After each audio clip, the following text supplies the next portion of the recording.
Hi hello అండి. ఈరోజు మీకు అందరికీ పల్లీ కారపొడి ఎలా చేయాలో చెప్తాను. దానికి పల్లీలు తీసుకున్నాను, 1 కప్పు.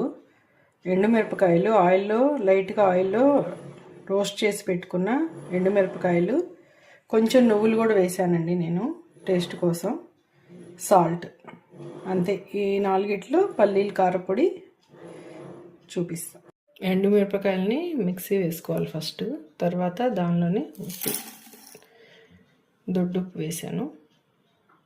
దీనిలోనే వేయించి పెట్టుకున్న నువ్వులు చిన్న కప్పు వేసుకున్నాను. తర్వాత అందులోనే వేయించి పెట్టుకున్న పల్లీలు. ఫైనల్గా పల్లీ పొడి అయిపోయింది. టేస్ట్ చాలా బాగుందండి. ఇది దోశల్లోకి, అన్నంలోకి చాలా బాగుంటుంది.